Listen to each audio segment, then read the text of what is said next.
et bonjour à vous. Qu'est-ce que je vous sers? Un café? Oui, Alors 2 expressos. 2 express? Sur place? oui, merci. Merci. On a une émission à présenter. Oui, on est un peu pressé. 3,60 € s'il vous plaît. C'est pour moi. Tu m'invites? Désolé, nous ne prenons pas la carte. Ah bon? Seulement les espèces. Eh oui, Pierre, en Allemagne, il faut toujours avoir de la monnaie sur toi. Tu l'as oublié? Bienvenue en Allemagne. Du coup, je t'invite. Ça me surprendra toujours parce qu'en France, on peut même acheter une baguette ou un café grâce au paiement sans contact sur nos cartes bancaires. En Allemagne, on reste très attaché au sujet de cette émission, l'argent liquide. Peut-être parce que c'est du solide. Les espèces sonnantes et trébuchantes, ça rassure. Oui, mais c'est plus compliqué comme on va le voir. C'est vrai. D'ailleurs, les espèces sont une espèce en voie de disparition, et notamment en Scandinavie. En Suède, certains songent même à s'en passer totalement. Car payer en liquide, ça coûte cher. Voilà vos 2 expressos. Merci. Le samedi, en Allemagne, c'est la ruée dans les magasins. Montant final du ticket de caisse pour tous les achats effectués ce jour-là, 58 millions de transactions monétaires pour un total de 1,9 milliard d'euros. Pour payer, beaucoup ont le réflexe de sortir le porte-monnaie, alors qu'il existe bien d'autres moyens de paiement souvent plus pratiques ou plus rentables. Car l'argent liquide demande une énorme organisation et surtout, il a un coût. Pour un commerçant, par exemple, une recette de 100 € en espèces coûtera 2,75 €.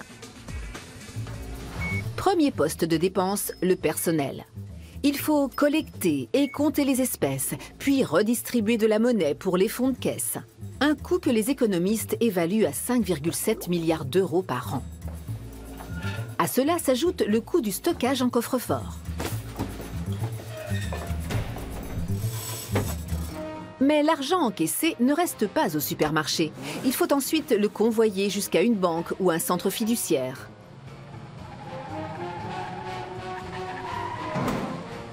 Là, il est recompté et la somme est enregistrée sur le compte bancaire du client. Les petites coupures et les pièces effectuent ensuite le chemin inverse, sous forme de rouleaux de monnaie et de liasses de billetterie. Un aller-retour qui revient cher.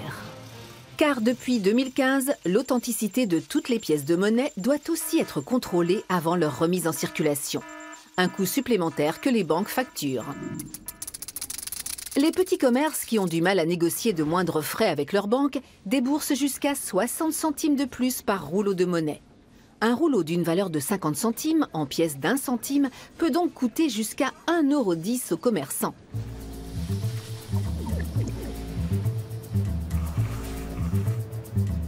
Le commerce n'est pas le seul à faire grimper le prix de l'argent liquide. En amont, il faut le fabriquer, le gérer et le distribuer. Soit par l'intermédiaire d'employés au guichet, soit de distributeurs automatiques. Dans les deux cas, les banques se rétribuent largement via les frais de tenue de compte ou de retrait qu'elles imputent à leurs clients. Au total, la monnaie fiduciaire coûte environ 10,8 milliards d'euros par an, soit 130 € par personne. Et pourtant, nombreux sont ceux qui ne jurent que par le paiement en liquide. Pourquoi ? Parmi les Allemands adeptes des bonnes vieilles espèces, les 2/3 affirment que cela les aide à mieux contrôler leurs dépenses. Et ils pourraient bien avoir raison. En 2007, des éthologues ont déterminé que dépenser de l'argent, cela fait mal, littéralement. Ils ont fait passer une IRM à des volontaires à qui ils montraient des produits et leurs prix. La seule vue de prix élevés activait la zone cérébrale habituellement impliquée dans la gestion de la douleur. Détail étonnant, selon les chercheurs, la douleur s'intensifie lorsque la dépense s'effectue en liquide. Payer par carte bancaire fait bien moins souffrir. L'explication nous est peut-être donnée par cette autre expérience. Chaque volontaire reçoit 10 €. On leur propose ensuite de jouer cette somme au dé à quitte ou double. La majorité de ceux qui paient plutôt en espèces refusent et préfèrent garder leurs sous. Alors que ceux qui privilégient les cartes bancaires sont plus nombreux à tenter leur chance. Peut-être parce que l'argent leur semble moins réel. Il semblerait en tout cas que lorsqu'on paie avec des pièces et des billets, on fasse plus attention à ses finances. Et voici une autre bonne raison de ne pas renoncer à l'argent liquide. Depuis 2014, la Banque centrale européenne impose des taux d'intérêt négatifs aux banques qui veulent y déposer leurs excédents de trésorerie au lieu de prêter aux ménages et aux entreprises. Une façon de sanctionner leur frilosité. Il y a quelques années, la Réserve fédérale américaine a elle aussi hésité à relever à 5% les intérêts de pénalité sur le capital dormant. Problème, les banques voudraient à coup sûr récupérer cet argent auprès de leurs épargnants. Mais tant que l'argent liquide existe, les épargnants pourraient choisir de conserver ainsi leurs économies. Un bas de laine sans pénalité. Cela vous semble absurde? Les sondages révèlent pourtant que 26% des Allemands gardent de grosses sommes d'argent liquide cachées chez eux.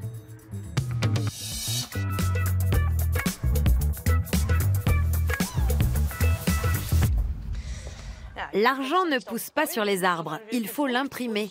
Et c'est ici qu'on s'en occupe et qu'on le met en circulation, à la Bundesbank. La Bundesbank, c'est l'équivalent allemand de notre Banque de France. Ici, à Mayence, se trouve le Centre d'analyse fédéral. Dans ce centre, on contrôle l'authenticité des billets et, si besoin, on les retire de la circulation. Des spécialistes y examinent aussi les pièces et billets endommagés pour déterminer s'ils ont encore de la valeur. Oula, qu'est-ce qui s'est passé? Ce porte-monnaie de serveur était caché dans un restaurant. Plus précisément dans un four à pain non utilisé. Oh non. Non. Lequel, à un moment donné, a été allumé. Et voilà le résultat. Un gâteau de billets brûlés. Tarte convoyeuse de fond. C'est du lourd qui t'attend, Pierre. Tu sais ce qu'il contient? Non, mais le chariot pèse son poids. Et il est fermé à double tour. Oui, il y a une double sécurité parce qu'il sert à transporter de l'argent liquide. Puisque ce chariot circule dans tout le bâtiment jusqu'à notre bureau, c'est nécessaire pour garantir la sécurité de son contenu. Alors, Pierre est-il doué pour les puzzles? À ce que je lis là, ce sont des billets qui sont passés dans une déchiqueteuse. Non. Ça, c'est ballot. Comment c'est possible? Ça arrive? Plus souvent qu'on ne le croit. Ah oui? Pour peu que les billets soient dans une enveloppe entre deux dossiers à détruire, Non. C'est rageant. les billets finissent par erreur dans la déchiqueteuse et quand on le remarque, c'est souvent déjà trop tard. Je les verse là-dedans. Il y a tout? Non, il manque de bouts. Eh ben, bon courage, Pierre. En fait, c'est comme un petit puzzle. Absolument. Dans un tel cas, nous devons reconstituer les billets dans leur intégralité. Et en guise de modèle, nous nous référons à ces copies. Nous sommes les seuls à en disposer, normalement. Ce serait considéré comme des faux billets, plutôt mal fait. Il y a une sécurité intégrée qui interdit toute photocopie. Pour commencer, je conseille de trouver les numéros de série et de voir lesquels correspondent. Attends, là il y a V04 et là aussi V04. Une paire, deux paires, trois paires. Heureusement qu'il n'y a que 3 billets. Vous en avez déjà eu plus? Oui, en 2015, on a eu une drôle d'affaire à Darmstadt. Contrairement à la croyance populaire, détruire ou brûler un billet de banque n'est pas illégal, ni en France ni en Allemagne. De toute façon, direz-vous, personne n'aurait cette idée saugrenue. Ces confettis prouvent le contraire. Il s'agit du puzzle le plus difficile que les experts du centre d'analyse de la Bundesbank aient jamais eu à reconstituer. Ce sont de vrais billets, soit découpés avec des ciseaux, soit déchirés à la main. Quelqu'un a intentionnellement cherché à détruire cet argent. Les mystérieux fragments font surface à l'été 2015 à Darmstadt. À plus de 30 endroits de la ville, en pleine rue, les passants trouvent de petits tas de billets déchirés. Au total, plus de 8000 morceaux sont remis à la police. Ils proviennent d'au moins 518 billets pour une valeur totale estimée à 90 000 €. L'affaire est confiée aux experts de la Bundesbank qui a l'obligation de veiller au bon état de chaque billet en euros en circulation. Il peut arriver à n'importe qui d'abîmer des billets par inadvertance. Le client est alors bien content de pouvoir échanger ses billets endommagés. Mais ce n'est possible que s'il reste plus de la moitié de la coupure. Les billets déchiquetés de Darmstadt ont donc peut-être encore de la valeur. Raison de plus de le savoir, en Allemagne, au bout de 6 mois, l'argent trouvé appartient à celui qui l'a ramassé. Mais pour que ces billets valent encore quelque chose, il faut pouvoir les reconstituer à plus de 50%. Une opération impossible même pour des spécialistes, qui décident alors d'appeler l'informatique à la rescousse. Autre cas, autre problème, mais là aussi, il a fallu un vrai travail de détective. En l'occurrence, même l'expéditeur du colis ne savait pas ce qu'il avait trouvé là. Cette cassette en métal était cachée dans ma cave à vin, sous un tonneau qui a fui il y a très longtemps. Maintenant que je suis sobre, j'ai voulu me débarrasser des tonneaux et j'ai trouvé cette cassette. Quelle surprise en l'ouvrant. Je l'ai donc refermée et vous l'ai fait parvenir. Prenez votre temps, je n'attends rien, mais j'espère. Merci. Il s'agit d'anciens billets en Deutschmark. Malgré le passage à l'euro, la Bundesbank a encore l'obligation de les examiner et de les échanger, toujours selon le même taux, 1,95 mark contre 1 euro. Sur ces vieux billets de 100, on distingue bien la tête de Sebastian Münster, avec son chapeau, présent sur la série en circulation à partir de 1960. C'est une grosse liasse de billets. On le voit au nombre de fils de sécurité. S'il s'agit uniquement de billets de 100, il y a au moins 1000 Deutschmark là-dedans. In fine, le trésor était de 5 500 €. Le métier d'expert fiduciaire réserve d'autres surprises. Il y a des cas banals, comme des billets passés par erreur dans la déchiqueteuse. Et des cas plus curieux, comme cette fois où un chien avait mangé des billets. Son maître nous a envoyé ce qui en restait, mais ça ne suffisait pas pour un remplacement. Et 2 semaines plus tard, nous avons reçu la deuxième moitié, enfin ressortie du chien. Chaque année, les spécialistes de la Bundesbank reçoivent près de 30 millions d'euros en billets plus ou moins endommagés. Une grande partie arrive maculée d'encre. Ce sont des billets en euros qui ont été teintés par l'encre des systèmes anti-vol équipant les distributeurs. En cas d'attaque contre le distributeur, l'encre indélébile se déverse et rend les billets inutilisables. Retour à l'affaire de Darmstadt. Pour tenter de réassembler les fragments, Frank Herzog se rend à l'Institut Fraunhofer de Berlin. Ici, on a l'habitude des puzzles. Nous avions développé un logiciel afin de reconstituer les archives déchiquetées de la Stasi, et nous l'avons adapté. La difficulté vient des milliers de fragments issus de billets quasi identiques. En clair, n'importe quel morceau peut venir de n'importe quel billet. Même le logiciel atteint ses limites et ne peut que proposer des groupes de fragments pouvant correspondre les uns aux autres. L'affaire est aujourd'hui close. À partir des 8330 fragments, 581 billets ont pu être reconstitués en partie ou en totalité. Valeur totale, 89 061 €. Mais seuls 2 500 € ont pu être versés aux passants qui les avaient trouvés.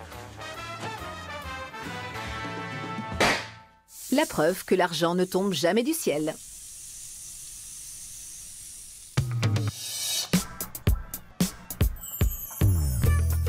Oh là là, je dois revérifier tous les versos. Là, 992. Voilà. Celui-là, il va là-haut.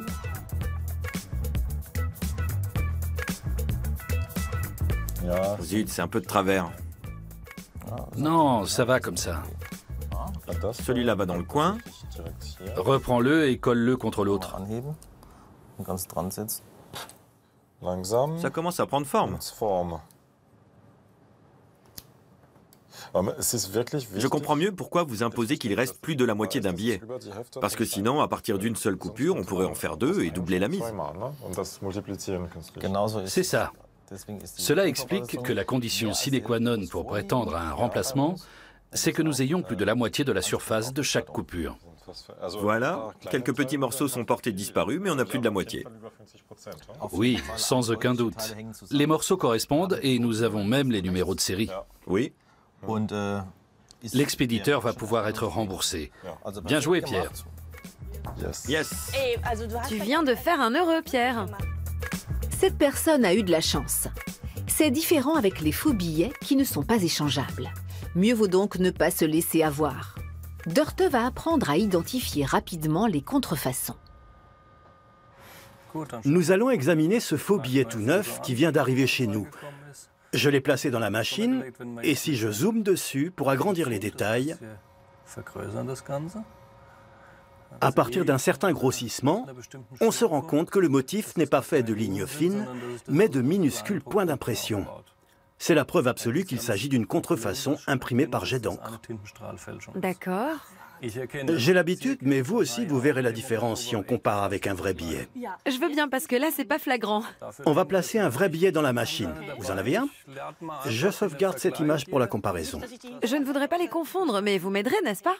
En cas de doute, oui. On enlève le faux billet, mais je garde l'image à l'écran. C'est moi ou ils n'ont pas la même texture? Les contrefaçons ont souvent une texture différente. Il est tout lisse alors que le vrai est plus rêche. Oui, quelqu'un qui manipule beaucoup de billets le soupçonnerait tout de suite d'être faux. Ok, on va passer au vrai billet. Essayez de le placer au même endroit si vous pouvez. Ah, là je comprends. Si j'allume le rétroprojecteur, on va pouvoir observer parfaitement. Là, le filigrane. C'est un motif qui a été créé dès la fabrication du papier, en le rendant plus épais ou plus fin par endroits. Au niveau du nombre 20, il est très fin, ce qui laisse bien passer la lumière. Le fil de sécurité est aussi intégré dès la fabrication du papier. Et il y a un autre signe qu'on voit bien par transparence, la fenêtre portrait. Superbe, c'est Europe. Il y a aussi des signes de sécurité visibles sous ultraviolet, mais moins connus du grand public, parce qu'il faut une lampe UV. Comme dans les magasins, quand la caissière vérifie le billet dans une petite machine. Sous les rayons ultraviolets, ce sont les parties imprimées qui réagissent. Mais le papier lui-même doit rester sombre. Donc c'est plus compliqué de passer un faux billet en boîte de nuit. Oui, voilà à quoi doit ressembler un billet en boîte de nuit. On va à nouveau échanger les billets, mais je vais garder l'image de la vraie coupure à droite de l'écran en guise de référence. Vous pouvez remettre la contrefaçon dans la machine et on verra le résultat. Souvenez-vous, vrai billet, et là... Tada! Aucun motif ne ressort. Le disco-test est formel, c'est un faux. Voilà. Dorte, maintenant que toi aussi tu es une experte, on a un petit test pour toi. Cette liasse de billets de 20 € contient au moins un faux. Dorte arrivera-t-elle à l'identifier? Tu ne dois que regarder. Avant, tu l'as remarqué au toucher. C'était trop facile. Je dois y aller avec des pincettes. Oui. Ah, c'est pas juste.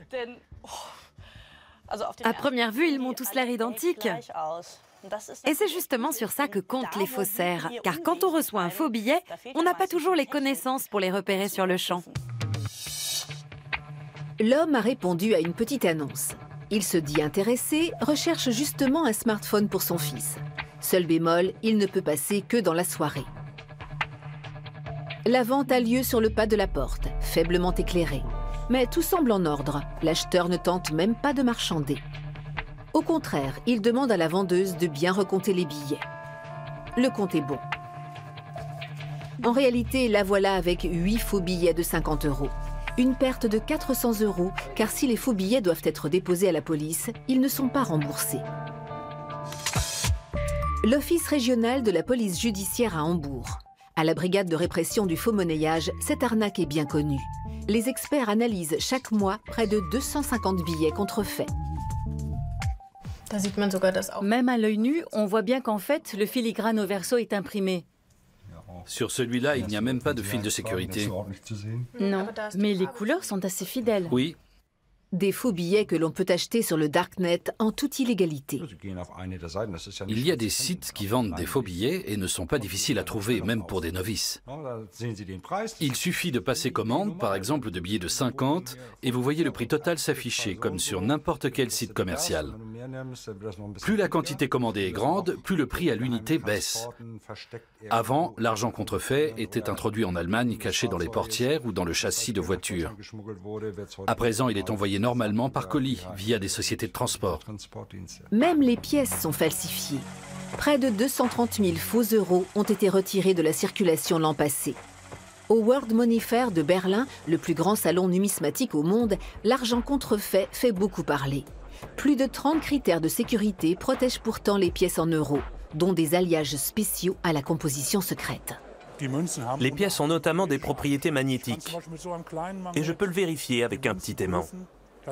La partie centrale d'une pièce de 2 € est faiblement magnétique, ce qui me permet de la soulever et de la décrocher facilement. Les fausses pièces sont souvent composées d'un matériau non magnétique, ou alors seule la couronne est aimantée. Les pièces ont plusieurs critères de sécurité détectables par les automates. Tout est fait pour que les faussaires ne puissent pas s'en débarrasser.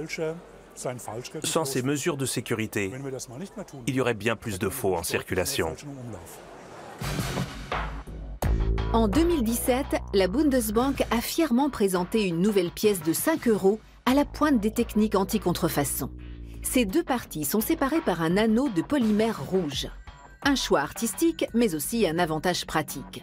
Le polymère isole la partie centrale et extérieure de la pièce, permettant aux machines de vérifier avec encore plus de précision ses propriétés magnétiques.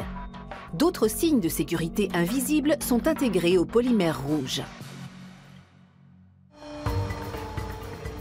Qu'il s'agisse de pièces ou de billets, la supercherie est découverte au plus tard lors de la levée quotidienne des fonds dans les supermarchés ou les banques. Les sociétés de transport de fonds emportent l'argent dans des centres fiduciaires tenus secrets. Des machines spéciales comptent les billets et vérifient simultanément plus de 50 signes de sécurité. De quoi détecter facilement les faux. Il arrive que des billets soient seulement froissés ou salis, mais s'ils sont encore recalés après plusieurs contrôles, ils sont transmis à la police. Néanmoins, il est facile d'authentifier soi-même un billet sans machine de contrôle. Cela prend seulement plus de temps. Les billets en euros sont faits pour que n'importe qui puisse reconnaître un faux. Il suffit d'utiliser la méthode toucher, regarder, incliner. 3 étapes simples à faire soi-même. Prenons pour exemple ce billet de 20 € de la série Europe, la deuxième série. Quand on incline le billet, on voit une bande de lumière qui se déplace dans le nombre émeraude. Sur ce faux billet, on a tenté de reproduire cet effet.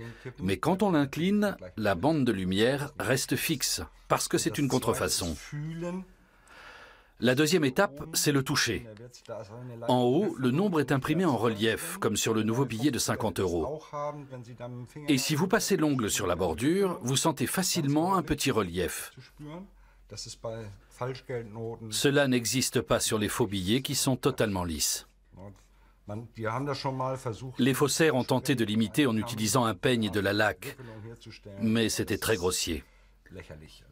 Quand on le touche, on le sent tout de suite.